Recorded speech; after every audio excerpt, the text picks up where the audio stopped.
From Chennai, I flew to Singapore and met Ollie there. It was so weird getting off the plane, actually getting into a country that was like functioning really well and everything was so modern and stuff. But yeah, anyway, so I met Ollie in Singapore and he got off the plane a couple of hours later than me. We settled into our hostel in Chinatown, which is quite cool, in the run-up to Chinese New Year.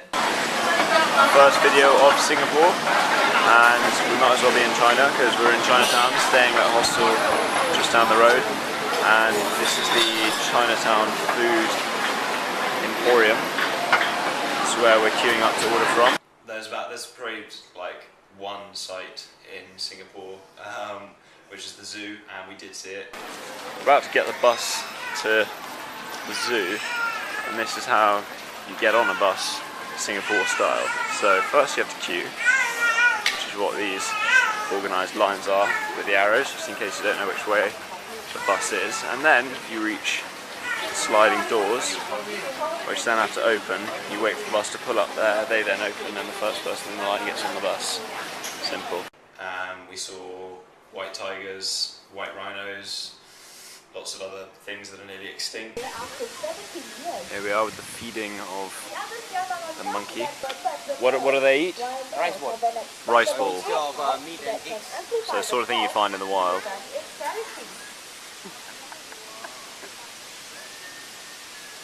Loving it.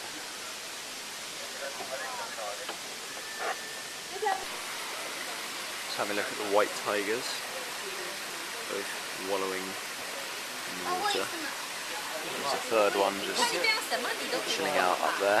Apparently they're about to be fed, so that'd be cool. Male and two females going by the name of Omar, JP, and All three of our tigers are siblings. They were born in Bogor Safari, Indonesia on the 27th September 1999. Going for the long one. White tigers have been known to have a lifespan of about 50. Unfortunately, extremely well.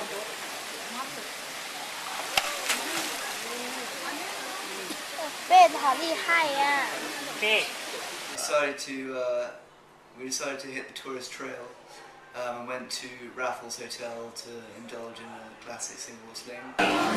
Here we are at the Raffles Hotel Long Bar, the home of the Singapore sling. Very colonial, got like peanuts in the middle, they're all over the floor. And we have of course ordered 2 Singapore slings. We didn't even sit down and the woman was like, do you want 2 Singapore slings? What's the verdict? Quite any better anywhere else. Good, good. Yeah, then we headed off. Initially we'd be kind of planning on going to somewhere with a view for a while, and we decided on the Marina Bay Sands Hotel, which is a new massive hotel with what the world's highest swimming pool. Yeah, it's like 3 towers, cost $4 billion to make. It's got a casino, lots of shops. Basically this huge construction. So we walked down from Raffles to the Marina Bay Sands, and then basically if you're not a guest you can't get up to the top floor. We've somehow snuck our way up to the top of the Marina Bay Sands Hotel without being told off because the guy turned his back when we jumped in the lift. So that's the view out over Singapore, that's a bunch of people relaxing, and this is the world's highest swimming pool. It's an infinity pool, it doesn't really do it justice at all through the window, but it's incredible. That's the edge and that's the pool. They've got a club up there. We went in, hung around for a bit, got the waiter to take our photo, and then left. Because we are after all doing Southeast Asia on a shoestring. As the guidebook tells you. But no, Singapore was cool. We then got heinously overcharged and took a bus ride to one of Malaysia's greats, the city/town of Melaka. I mean, we were both drawn to it because of its Portuguese Well, you were drawn to it, I was heritage. drawn for you. And we got there to discover that despite its UNESCO World Heritage status, it wasn't really all it cracked up to be. There's basically a central square, and that was it. I think the UNESCO World Heritage judge probably hasn't been to Melaka. He's probably just read the Lonely Planet appraisal of it. I think it's just a tourist trap. I think it's a tourist scam. Yeah, the whole country's decided that they'd love to have a city where lots of tourists go to and then realise it's appallingly awful, but still spend lots of money there. Because they've already booked into the hostel Yeah. for 3 nights. So we spent a couple of days in Melaka, again in Chinatown, which was actually nice. It was really cool, and the hostel was nice. The people were cool, but we certainly got to know the hostel. Yeah. It was raining non-stop for 2 days. it rained very hard. Now in Melaka, in Malaysia, and it's been pouring down for a while. This is just the Southeast Asia rainy season, which we weren't aware of. Well, actually no, it's meant to be quite hot, but it just isn't. Cool rickshaws here. They've all got them kitted out with beatboxes, boom boxes. You're right, Ollie, what have we just seen? The Stadhuis, Yeah. the Dutch governor's house, which is a bit of a mishmash of different things owing to the massive culture that you can find here in Melaka. Dutch, Malay, Portuguese stuff, all of English as well. And you All loved this all kind the of Portuguese mixed stuff? Love it. Good. Couldn't get enough of it. Say I love Melaka in Portuguese. He's struggling. Gosto muito do Melaka. We went to a restaurant called Capital Satay, which plays on the kind of chicken satay idea, and you go in, and on your left there's a fridge full of, like, we only really recognised some pork and some prawns, but there was like literally 20 other things that we just had no idea what they were. And you go down to a metal table which has got, in the middle it's got a hole, and they come and bring along like a peanut mix.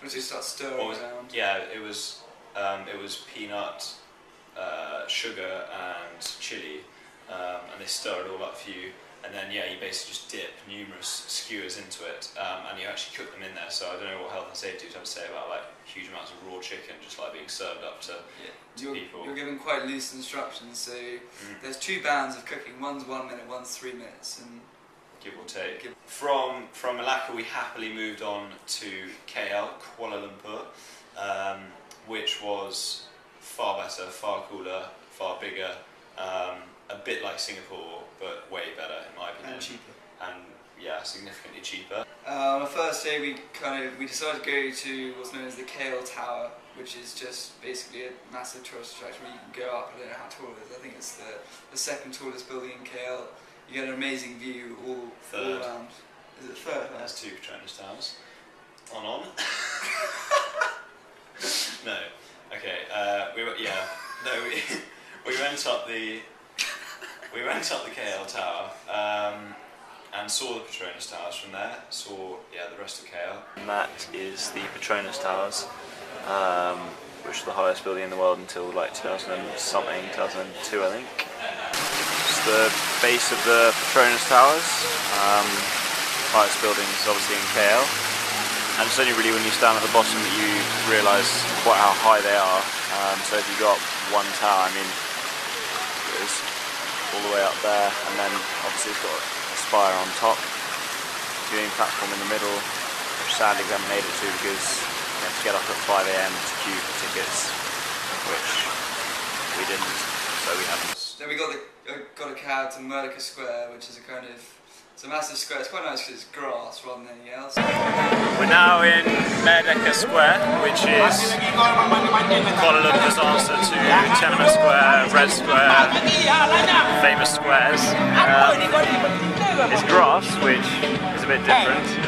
Has lots of nice buildings, including the Natural History Museum over there.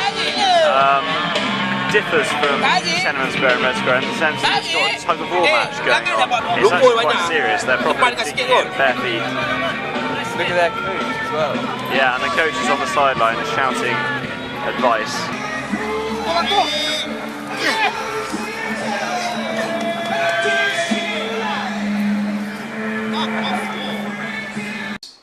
Moving on from Melaka Square, we went to Chinatown. I bought these for a couple of quid, and I think we'll all agree they're pretty awful.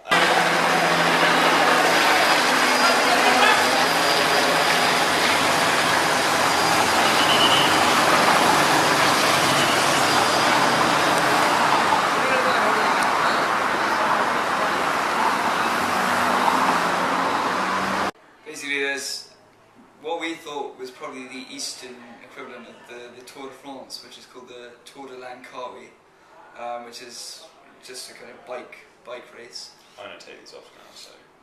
And it was arriving and it was the final stage going round in laps around KL when we were there, so they're kind of calling things off.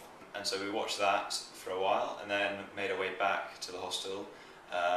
And yeah, Kuala Lumpur is basically a metropolis of like mega malls, and like there was Krispy Kremes, there was for shoppers. a mecca for shoppers, to use the Muslim term, as it's a Muslim country.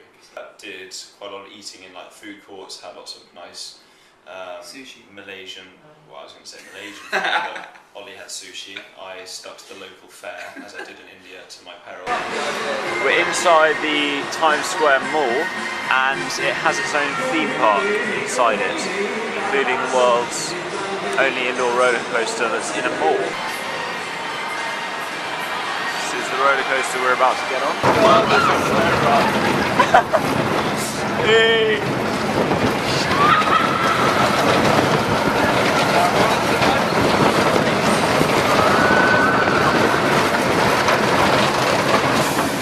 That's the loop that we just went through, or have we not been through that? I hope we've been through it.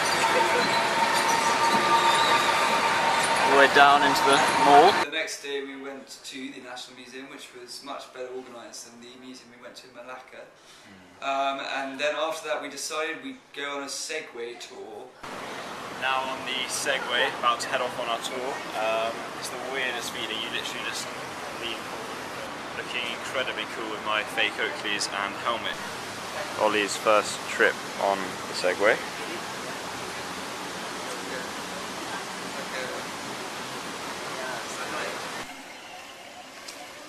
Blasting on around the lake, just pretty scenic views. Got the Hilton Hotel in the backdrop.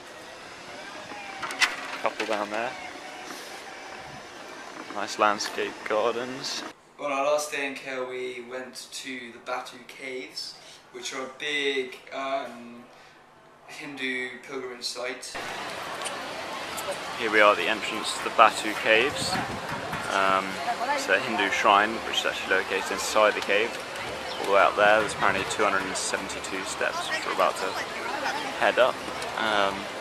Otherwise pretty amazing actually, like the size of that man/woman Buddha. I think it's a man. Now on the inside of the Batu Caves, attracting some very weird looks from several Indians holding this camera out, but anyway, it's like being back in India really. There's rubbish everywhere. I mean that's a bin that has rubbish on top of it, and then over here there's a kind of shrine. I don't really understand what, if you build a shrine to your god, or your gods in their case, then why have it covered in loads of rubbish? But that's like one of the main shrines in there, and then amazing view up through kind of skylight at the top. Wouldn't be a full India re-experience if it didn't have monkeys, and luckily it does. They must be so fat though, because shed loads of people feeding them. So we're on the train, that is sunrise over the Kedah province. About to arrive hopefully in Arau, where we'll then take the ferry to Langkawi, the island. And this is the train, that's all these bunk over there. You can see just out of these windows some pretty cool scenery as well. Also, surprising amount of people telling me that they haven't managed to subscribe. It's quite easy. All you do is go up to the top, which is either way, I can't remember, I think it's up there. Create an account if you haven't already got one, and then you literally just press the subscribe button up there, I think it's the yellow one, and that's done.